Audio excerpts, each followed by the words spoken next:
Today I'm doing something a little different. I just received the Chase Bliss Mystery Box about an hour and a half ago, and then I quickly realized I actually didn't have anything to power it with, so I had to run to the store, and I just got back. This is a little different than my usual videos. I've never done an unboxing before, so this is going to be very casual. This is my first effects pedal. I've never had one before. I only use built-in effects on any of my synths, which obviously with something like the Deluge or the OP1 encapsulates quite a few effects. So it's not like I'm lacking effects, but a lot of people were recommending getting a pedal, and it seemed like the Chase Bliss Mystery Box promotion was just the perfect way to do that. Since I signed up, I've read a lot about like Chase Bliss, the company, and Joel, and it seems like a really great company and pedal producer. So yeah, I thought it would be a good chance to kind of dip my toes into effects pedals and see if they work for me. I am honestly not even that familiar with the Chase Bliss lineup of pedals, so I've really pretty little information about what could be coming out sound-wise out of this box. So yeah, let's just get right into it. Like I said, I've never done an unboxing video, so this will be pretty casual. All right, so let's see what comes of this. Just gonna toss all of that aside, and it's a Mood Mark II. So this is basically, yeah, the one that I see most recommended for ambient music making. As it says, instant ambience. I still don't really know that much about it. Comes with a little Chase Bliss Mystery Club. Anyway, on to the exciting part of the actual pedal itself. And yes, that is all that is in the box.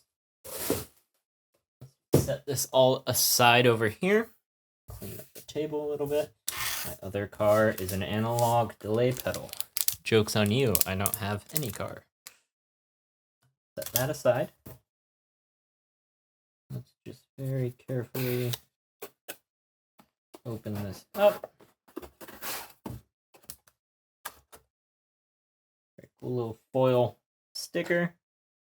I'm not a big sticker guy though. This is actually a very nice manual. I'm not usually like a manual obsessed person, but this almost feels like it was made by Field Notes. That same sort of texture and quality to it. All right, and the pedal itself, obviously very pretty. We have, oh, does it get powered over USB? I don't know. I will have to see.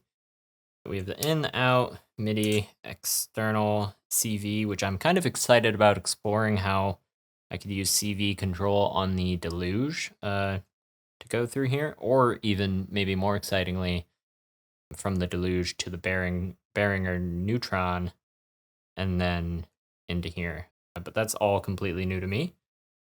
So why don't we just get this hooked up? So I'm going to start with a very simple sort of electric piano sounding patch I have here on the S1. We're going to see where we can go. I'm going to slow down the BPM very slow and just program in something super simple.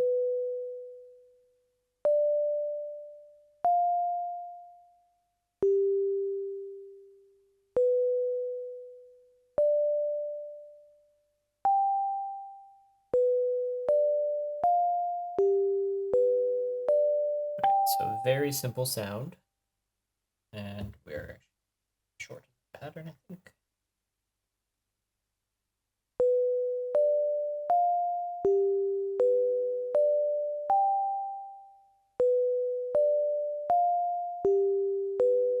Shorten it down to 14, there we go. And let's just turn on the mood. So right now I have it in reverb mode. This is kind of like the default preset that they recommend in the manual. And so as I turn up the modify, the reverb should get smeared more and more together.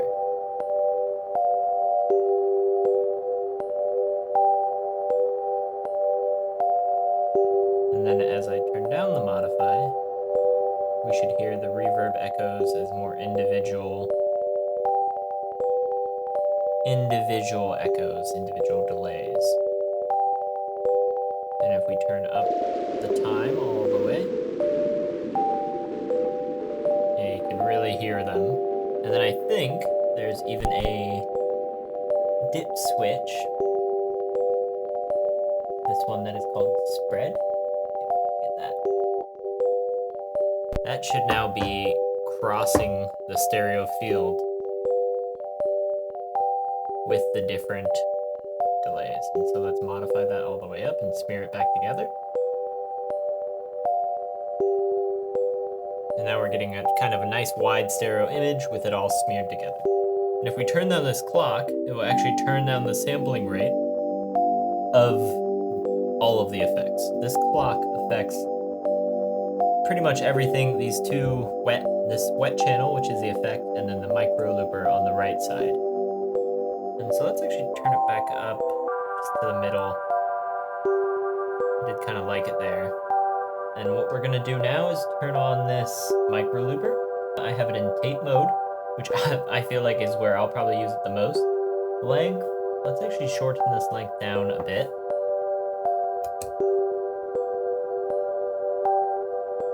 Let's turn off the effect just so we can hear only the micro looper.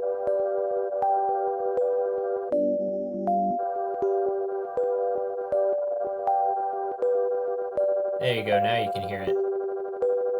It's picking up that same little bit of section. So on the tape mode, as far as I understand it, the tape mode basically, well, it acts as like a tape where it will continuously kind of play that one little section that you've captured.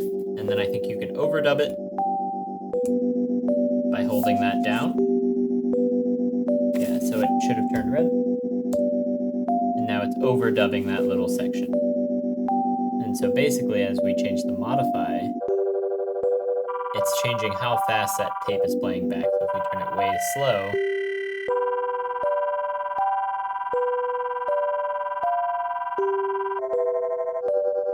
and then let's turn the reverb back on.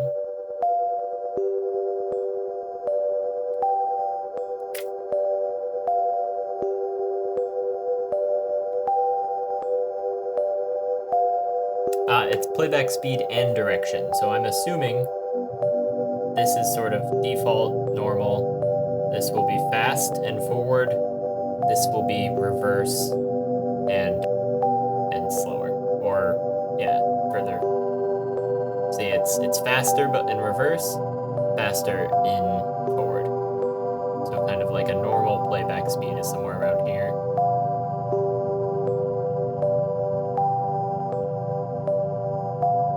Now let's actually...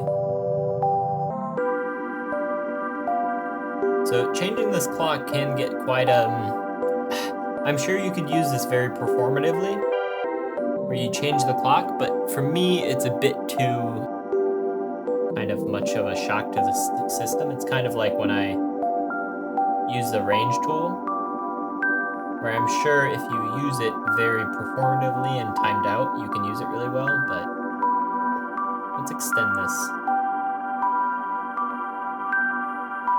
Let's just capture a little bit more. Ah, there we go, see? We overdubbed it with some of these higher notes.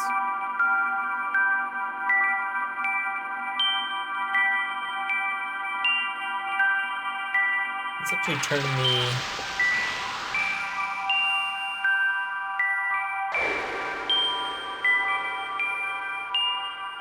reverb time very low. Let's hear it fully wet. And then let's go over here, fully dry. And that is really nice because you can slowly integrate in the effect if you want. Especially, how I would probably use it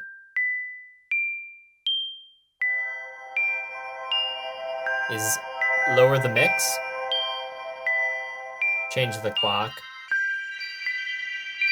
bring the mix back in. Is probably how I would personally use it most of the time. Let's actually try one of these other. Turn off the micro looper.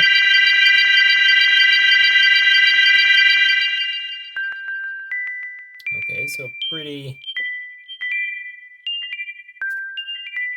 sort of normal delay, except this delay, this is the time, and then this is the amount, the feedback. So as you can see, it's sort of building up. We turn it down to the mid. It's a little more cool. We speed up that delay. I do use a lot of like very fast delays. I do appreciate that. And then let's just try that with the micro looper on.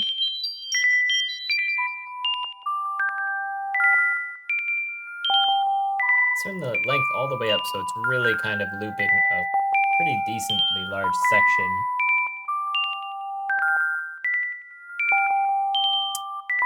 Let's actually add reverb on the S1 just to see how that...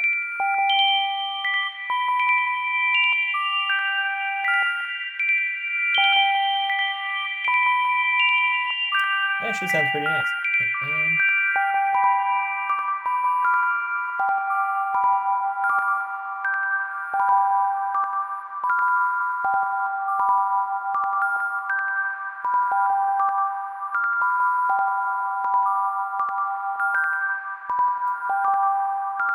Add a little bit of portamento.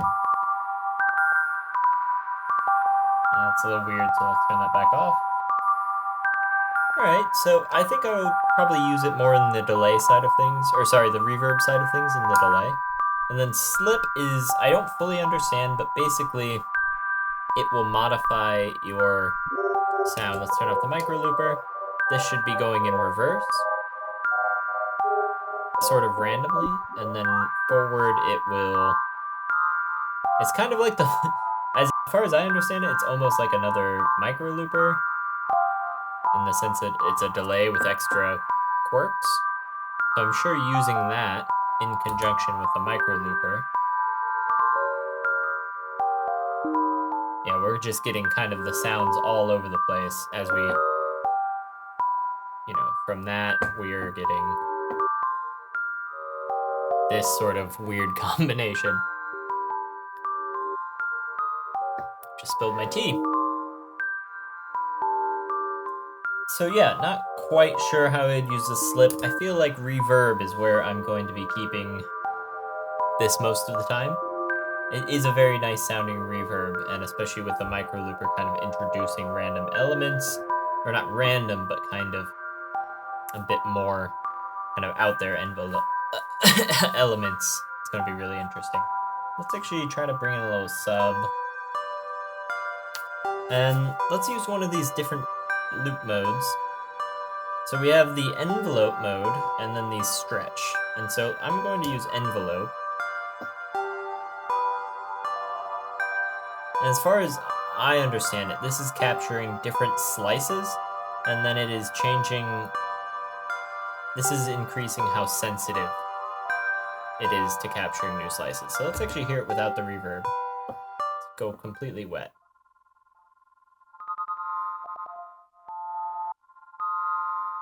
See how it's just capturing different slices of it. The higher you put this, it seems to capture only certain sections. Increase the length. See, we're just capturing kind of one specific section at the highest mode. And at the lowest, we're kind of capturing all sorts of different ones. Let's actually turn this pretty low to a low sample rate. I think that's 6K or 4K.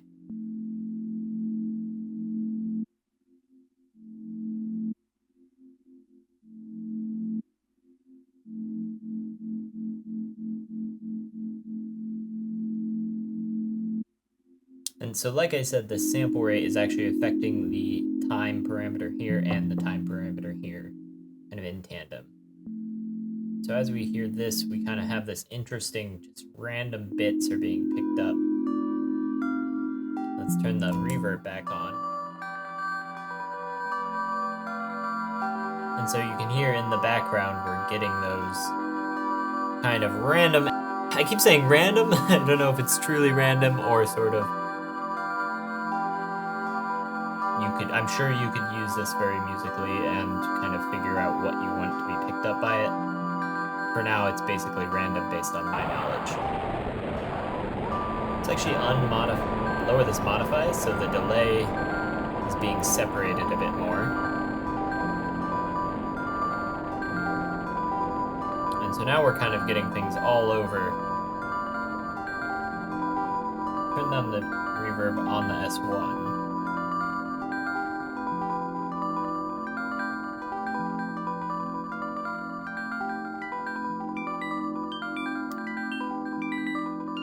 Go all the way wet. And so, as you can hear, between these two, kind of the separate delay fields and then the looper, we're just picking up all sorts of interesting sounds.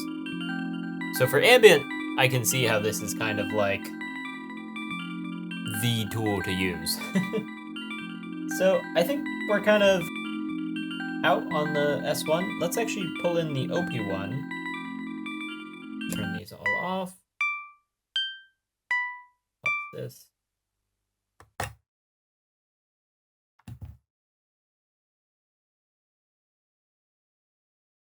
All right, let's just find something else on the OP1. I actually really like the suitcase piano, so I'm gonna program a quick sequence in.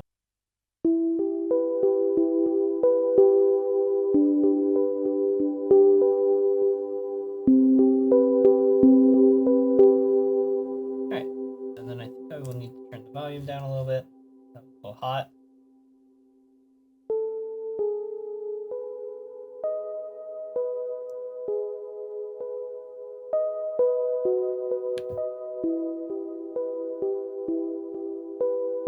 Let's turn on the reverb.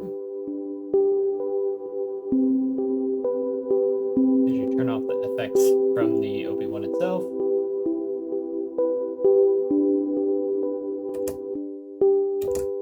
Switch over to the delay. We're gonna lower that feedback amount.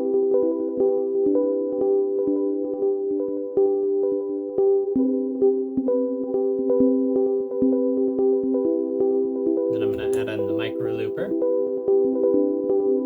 to tape mode, I think.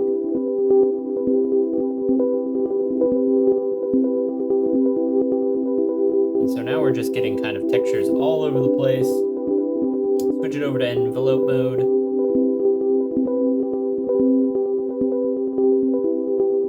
Turn this off so we can just hear what the micro looper is picking up. It's just this little bit kind of looping. And if we decrease that, modify it, we'll pick up other bits as well. And so now if we mix it back to 50-50, add in the reverb. It's kind of jumbling this little pattern that we had together. If I slow it down, it might actually sound a bit more coherent. Let's actually slow down the reverb time, or sorry, increase. So that will actually be a slower reverb. Slow down the clock too, actually. And the nice thing about slowing down the clock like that, I'm realizing, is you get the main pattern sort of at the normal speed, and then the texture kind of falls behind it really nicely.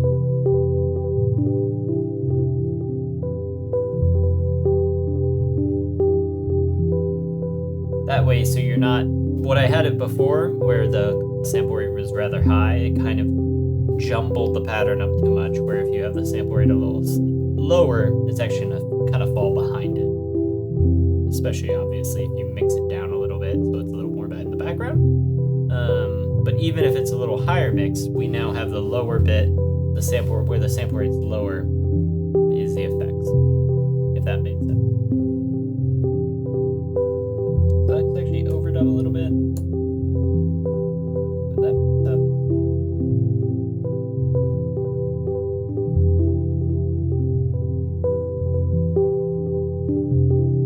Lower this length.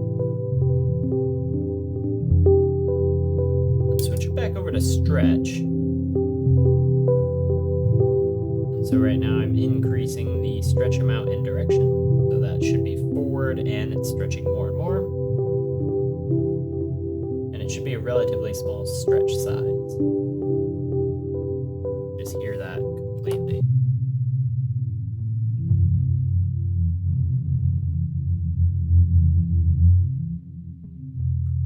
This one I feel like is going to be a difficult one to control, I'll be honest.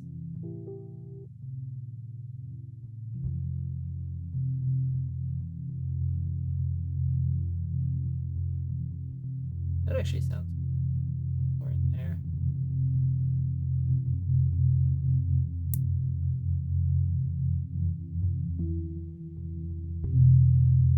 Something like that. Yeah, there we go.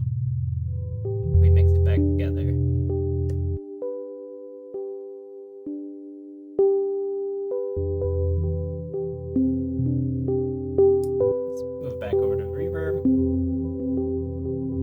Honestly, I really feel like the reverb is the strongest.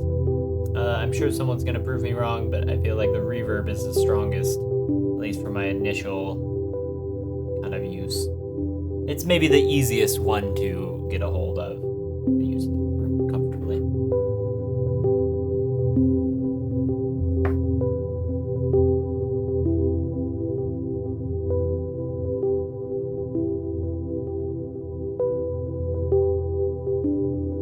So yeah, I think that's going to be the video.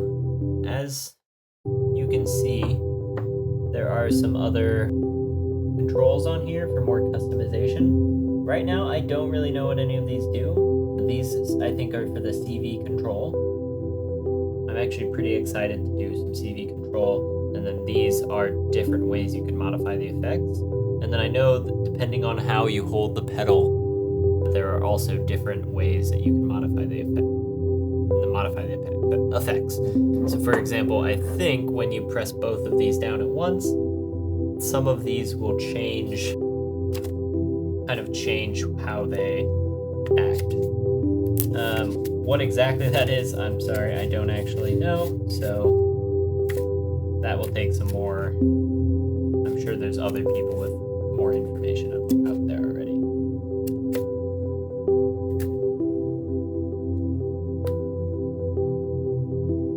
Well, thanks for watching. I'm very excited to kind of learn this pedal more. As I said, this is literally my second day with it. So, sorry if this was a little more casual and a little more mistakes made, but I appreciate you watching. I hope if you're waiting for your pedal, your Chase Bliss Mystery Box, that you get it soon. And I hope you enjoy what you get. Thanks so much.